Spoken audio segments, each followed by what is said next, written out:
Hi everybody, thanks for tuning in to the video on this 2019 Ford Explorer Limited. This particular Limited is in the magnetic metallic color. It's just a nice dark gray, relatively neutral color. Up here in the front, a couple things that you can tell it's Limited. It does have the Limited grille, gives you the extra chrome accents across the grille. Down low, of course, you have fog lights in your lower bumper, another chrome accent down there. You can also see the proximity sensors laid out across the front bumper, as well as the forward-facing camera that is right here in the grille. Coming around to the side, you're going to see a 20-inch alloy rim wrapped up with a hand-cooked tire. That tire looks to be about half tread or so. Be able to give the exact depth measurement once we get inside the car, take a look at the multi-point inspection. Another chrome accent running the length of the bottom of the car there with the Explorer emblem pressed into that. You do have body-colored mirror caps here, integrated turn signals on the outside of the mirror. On the inside of the mirror, you do have a blind spot monitoring system on both the mirrors. That little circle there will light up orange if there is a vehicle in the blind spot. Do have proximity buttons on both the front doors there. If you put your thumb on that way, you have the key in your pocket, it will unlock that for you. Continuing back to the back here is a power hatch. Vehicle does have space for up to 7 passengers, 2 in the front, 2 in the middle seats, and 2 in the back here. Of course, these back seats can fold down and actually into this floor area here for more cargo space, and then the seats in front of that fold down as well. So you can haul any mix of passengers and cargo between 2 and 7 passengers, depending on how much cargo space you need. These back seats do fold down electronically. You can see those buttons right there.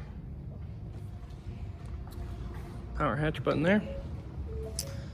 Continuing up this side, you can see that you do have the, like I said, rear bench seat that has the 3 across the back. So this is the highest seating you can get in an Explorer. On the inside here, you can see that the rear bench seat is heated. You also have an AC power outlet and a and a USB back here as well.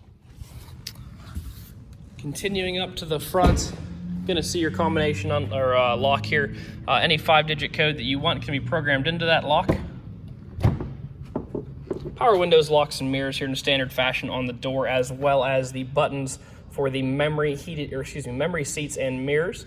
If multiple people drive the car, you can program different profiles into the mirror and seat settings and just switch between those by hitting one number rather than trying to figure out where your seat's most comfortable and where your mirrors were. It does have the power folding mirrors. You can see that button right there. Dual full power front seats. The bases of the seats go forwards, backwards, as well as lowering and raising in height. Back of the seat obviously goes forward and back, and then you do have a lumbar adjustment there as well. Left-hand side of the wheel, you have your light controls, fog lights, hatch, and tow haul mode. It is a fob style ignition, so with the keys in the car, just put your foot on the brake, hit the button there. Of course, on the key, you have lock, unlock, remote start, hatch, and panic.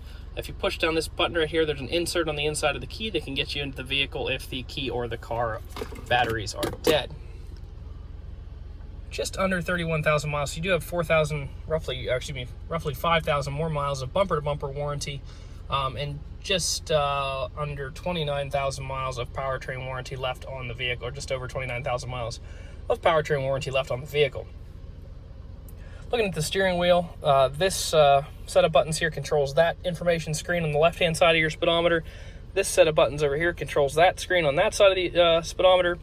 Down here, you're going to find your cruise control items, and over here, you'll find your Bluetooth and radio controls. Coming into the center stack, AM/FM radio as well as Sirius XM radio. It also has the dual zone automatic climate control that you can control from here. I'm actually going to turn that on because it's a little toasty in here at the moment. Put it to 70, hit the auto button, and it'll try to hold that temperature just like your house would. You can also see the button for your heated steering wheel there. Phone controls, obviously you can connect an iPhone to it. It does have navigation. There are also a variety of cameras available to you.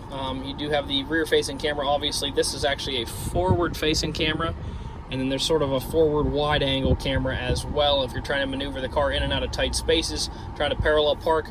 Of course, you're going to be able to get your backup camera by putting the vehicle in reverse. It also has the sensor array the whole way around it.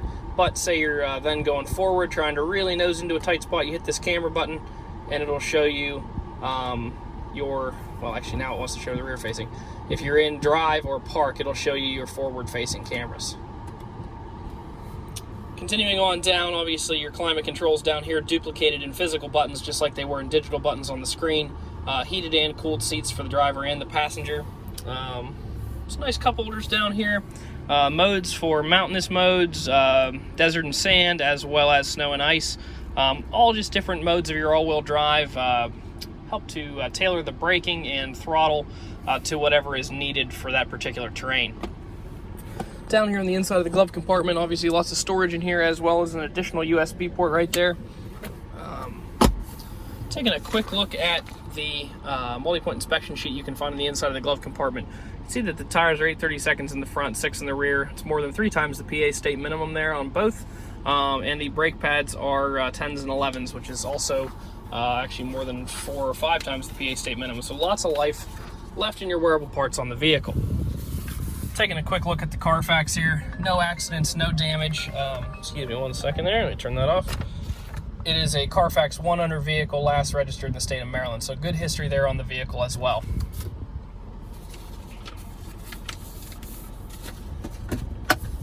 Just put that back inside the glove box. You can also see that the books are in the glove box there. I should mention here before we start the last part of the video, it is powered by the 3.5 liter V6. That is the bigger engine offering for the Explorer. The other option is a 2.0 liter turbocharged. Overall, the 3.6 is naturally aspirated. Overall, just a little less to go wrong, a little bit more power. Really not a whole lot different on the fuel economy side of things. Last part of the video, just gonna try to show any dents, dings, or imperfections that I see. I have seen a couple little chips up here in the front. Try to point those out as we go across here. Really nothing out of the ordinary. Wheel has just tiny little marks on it, a couple of the wheels. Send you back through here. Everything looks pretty good here. That wheel looks to be in good shape, not much to see there. Coming around to the back, little nicks in your trim, just very, very minor stuff. We do this part of the video because a lot of our customers do come from a long way away. We like to be as straightforward as possible before you ever get here, for obvious reasons. Wheel looks good as well.